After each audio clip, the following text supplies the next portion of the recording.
আমার দেশের প্লেয়াররা যখন দেখবে হামজার বেঞ্চমার্কটা এত পরে, তখন আমিও চাইবো কিভাবে হামজার কাছাকাছি পৌঁছানো যায়।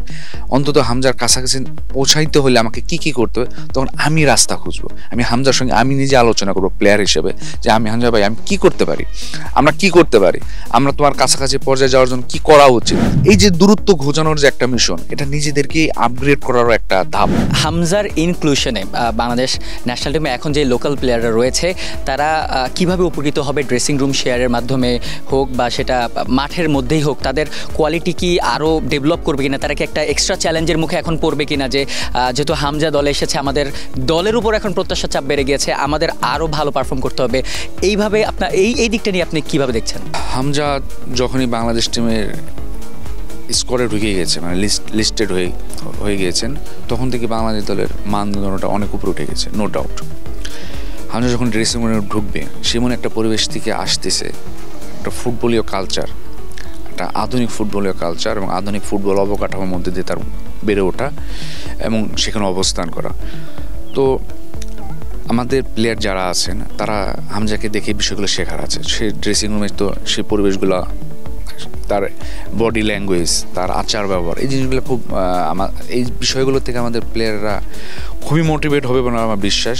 সে মাঠ এবং মাঠের বাইরে তার চলাফেরা, তার ফুটবল পেশাদারিত্ব, এই বিষয়গুলো তো সে এখানে বজায় যখন রাখবে, তখন আলটিমেটলি আমি এগুলো দেখে শিখবো, আদার্স প্লেয়াররা দেখে শিখবে। আমি যখন দেখবো, মানে আমার দেশের প্লেয়াররা যখন দেখবে হামজার বেঞ্চমার্কটা এত পরে, তখন আমিও চাইবো কিভাবে হামজার কাছাকাছি পৌঁছানো যায়। অন্তত হামজার কাছাকাছি পৌঁছাইতে হলে আমাকে কি কি করতে হবে, তখন আমি রাস্তা খুঁজবো। আমি হামজার সঙ্গে আমি নিজে আলোচনা করবো প্লেয়ার হিসেবে, যে আমি হামজা ভাই আমি কি করতে পারি, আমরা কি করতে পারি, আমরা তোমার কাছাকাছি পর্যায়ে যাওয়ার জন্য কি করা উচিত। তো এই যে দূরত্ব ঘোচানোর যে একটা মিশন, এটা নিজেদেরকে আপগ্রেড করারও একটা ধাপ। এটা আউট অফ দ্য বক্স দারুণ একটা ভূমিকা পালন করবে। আপনি তো একজন ফর্টিসির ম্যানেজার, সো আপনি তো বুঝবেন প্লেয়াররা কোন কোন দিকগুলো নিয়ে ভাবছে বা কি। আপনি অ্যাজ ম্যানেজার, আপনি এখন যদি আপনার টিমে হামজা সে খেলছে, তখন আপনি তাদের সাথে আপনার লোকাল প্লেয়ারদের অ্যাডজাস্টমেন্টটা কীভাবে করাতেন? প্রথমত প্লেয়ারদেরকে, আমার যারা লোকাল এক্সিস্টিং প্লেয়ার আছে তাদেরকে বোঝাতাম হামজার গুরুত্বটা কতটুকু, এবং একই সঙ্গে আমার লোকাল প্লেয়ারদের এতটুকু বলতাম তোমরা ছাড়াও এই দল অচল, হামজা তো কিছুই না, তোমরা ভালো বলে আমি হামজাকে আমরা আনার সাহস পাইছি।